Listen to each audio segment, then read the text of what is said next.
Hi everybody, Paul here from Hill Country Rings. It's kind of a soupy Saturday morning here in the Hill Country. So it's a great morning to cut up an M1 Garand stock. So let's take this guy in the shop and start cutting. Come on with me. As you probably know, I do a lot of rings with heritage and legacy woods, like the woods from battleship decks, from Major League Baseball bats, and from M1 Garand stocks. And kind of running a little low on pieces of wood to make rings out of from stock, so I'm going to cut up another one. This guy is a walnut stock. Looks like he had a little bit of crack right here that had been repaired. He's kind of an old finish, really kind of beat up. I'm sure he's seen better days. I'm sure he's seen things that, if he could talk, he'd tell us some stories. But all his metal's been removed, and going to go ahead and cut him up. Going to cut him probably right here by the handguard, and then we'll cut here. We'll probably cut some slices out until we get to where the spring and then the cleaning kit go. There's those holes there, so we'll have to work around that. And maybe we might get some pieces out of here, out of the forestock. So I'm just going to, first thing I'm going to do is just kind of chop them in half, maybe thirds, and make them a little bit easier to cut up on the bandsaw. And don't feel sorry for this guy. He's done his time, and it's time for him to retire and to be made into something beautiful that'll go on your finger. So I'm sure this wood's going to be happy where it's going to end up.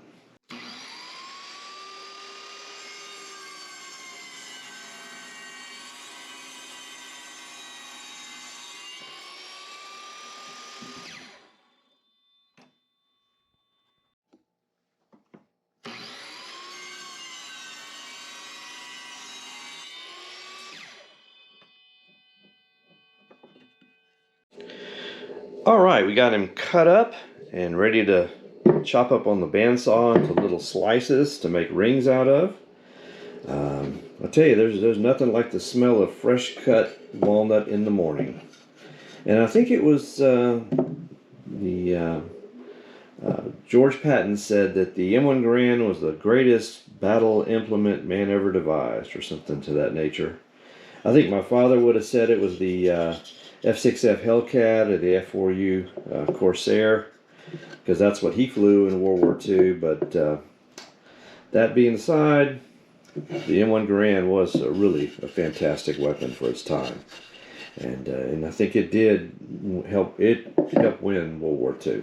So we'll go ahead and cut this guy up and get him ready to put into the resin for stabilization. So let's go ahead and do that.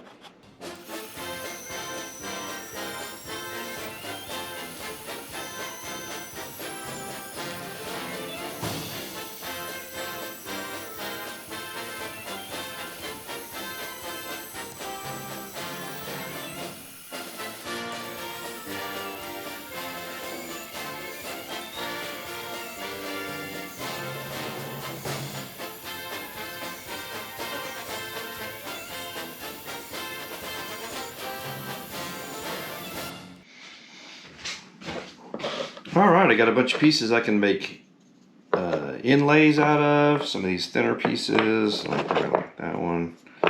Pieces I can make overlay rings out of. I got a couple little pieces I can make crosses out of. I'm starting to do that. And then, of course, the end of the ferrule and the buttstock, and I'll probably do something with that later on and maybe cut some more pieces out of it, because there's still a lot of good wood there I can make some rings out of. So let's go ahead and get these pieces into the resin, and we'll get them under there, at least maybe a good number of these, and get them in the vacuum chamber. Start the vacuum. So let's get them all under the there. So get them going. I'm going to add some resin here. ahead and do that, and then we'll get these guys in the vacuum chamber. Alright, we got them all nice and comfy, all under the resin. I had to add almost the last of the resin that I have. I got to get some more. But let's go ahead and turn on the vacuum pump, and then we'll close the valve. We'll have to kind of work the valve so that they'll start bubbling, and we don't want it to the bubbling to overflow, make a mess in my vacuum chamber. So I might have to kind of work on the valve to let in a little bit of air, and then let the vacuum again, and let in a little bit of air, and let the vacuum again until the bubbling kind of subsides, and then we leave it in the vacuum chamber for about a couple hours till there are no more bubbles, so all the air be pulled out of that wood.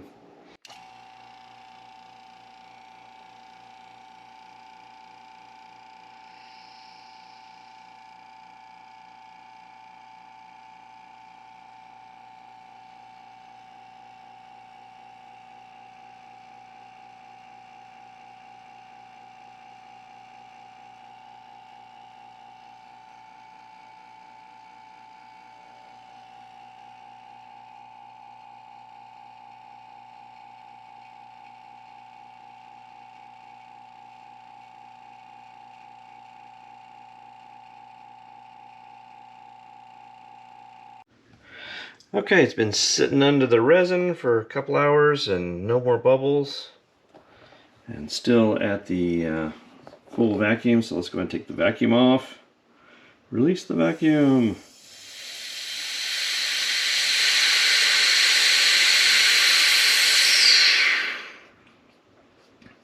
And now we will just take the pieces of wood, leave them under the resin overnight, and let that resin kind of soak back up into the wood. And then tomorrow we'll process it in the little oven. All right, the wood has been sitting in the epoxy, under the epoxy, all night. And now we're going to go ahead and lay it out on a little cookie sheet and put it in the little oven. About 200 degrees for about an hour, a little over an hour, and that will set the epoxy. So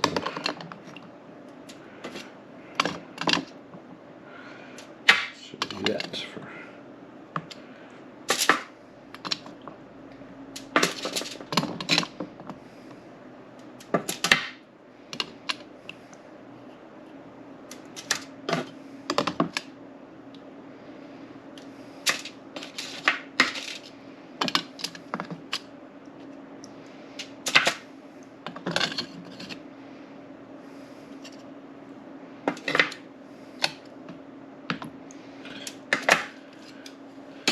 Alright, let's get them in the oven. And in go the cookies.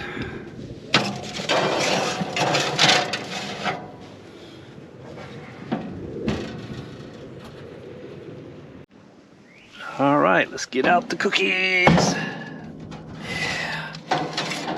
Alright. Let's let them cool off, and then we'll be ready to make some rings out of them. Alright. Here's one of those pieces of M1 Garand ready to make a ring out of, and here's what's left of that M1 Garand stock.